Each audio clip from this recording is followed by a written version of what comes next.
Hello, today we are going to be looking into the Bankstown Line, its impending closure in the coming months, and how it will be closed for up to 12 months, maybe even more if things don't go to plan. So, if you didn't know, the Bankstown Line is currently slated to close forever, I'm joking, for up to 12 months, to be converted to Metro standard.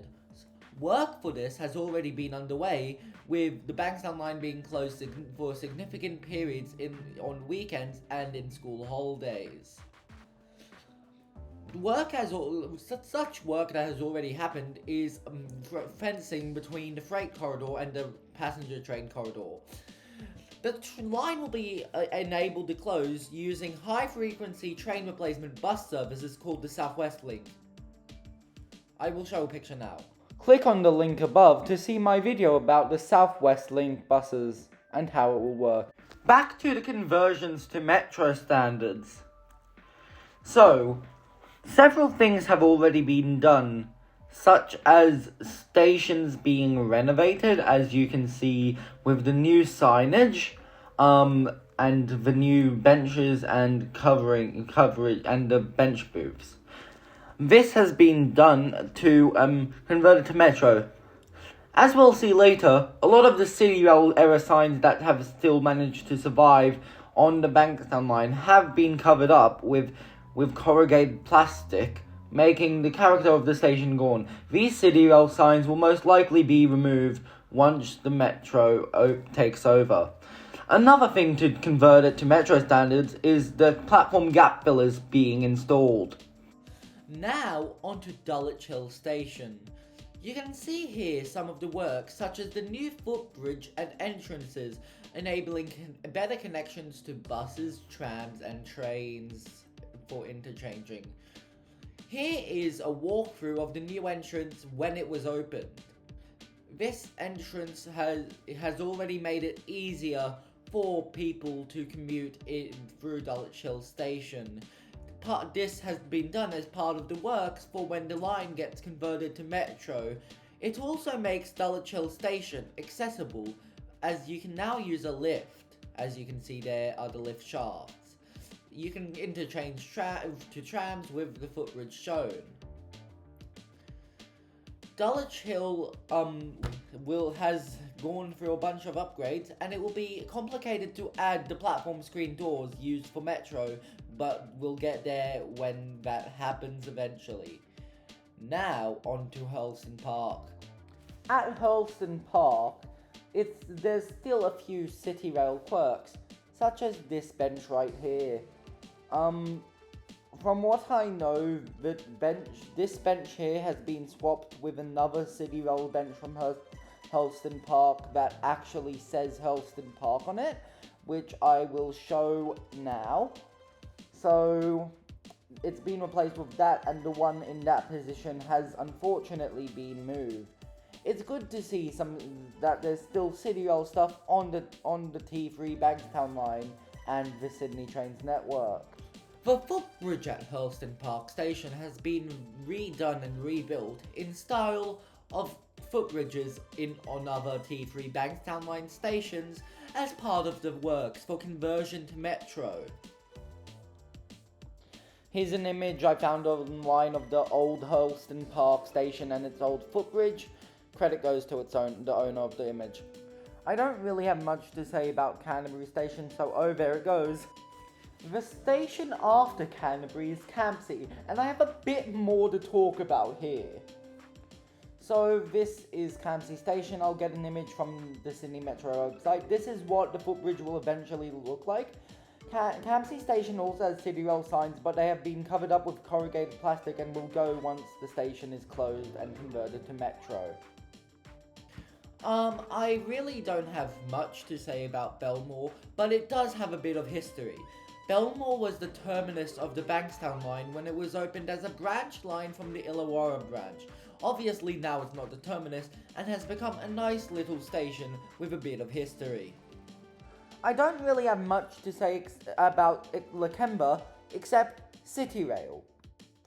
I don't have anything to say about Wiley Park or Punchbowl, so I'll let you just pause and look at them yourselves. So I do want to say a few things. Some of the photos and footage of the stations is a year old now, which is amazing, because I've been active in well, I haven't uploaded. That's not when I started uploading, but I've been active in the train community for over a year now, which is fun, I guess. So we're pulling into Bankstown, and you can see the new platforms for the metro.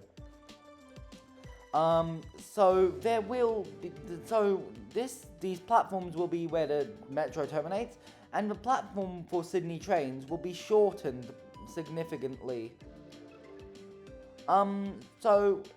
To create a place for people to interchange. So here is an image of what Bankstown Station will look like after the conversion. You can see one side has Sydney trains and one side has the metro. The side with Sydney trains is obviously the one towards Liverpool and Lidcombe, and this one with metro is towards Sydenham and City and Tallawong. You can also see there seems to be oval barriers in between the trains and metro, which is not the best, as it creates a bit of more of a hassle for switching trains, but at least there is an interchange. So, why is the Bankstown Line being shut to be converted to metro standards? The Bankstown Line is being shut as part of the City and South West metro extension. It would be stupid to have the metro extension only go to Sydney, so they chose one of the candidates for conversion or building a new line, the Bankstown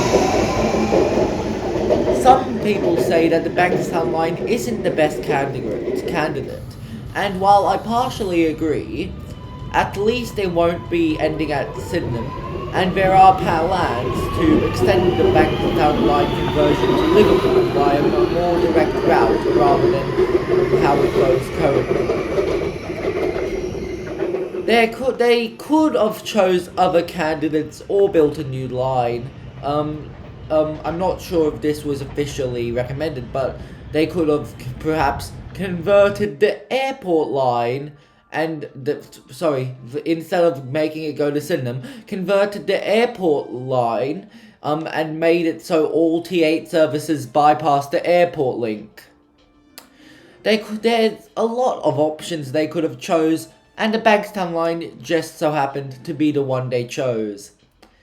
The Bankstown Line will be converted for up to 12 months, and is set to close soon, forever. No, not forever, forever for double-decker trains. But it will close soon, and then we will never see double-decker trains on the Bankstown Line ever again.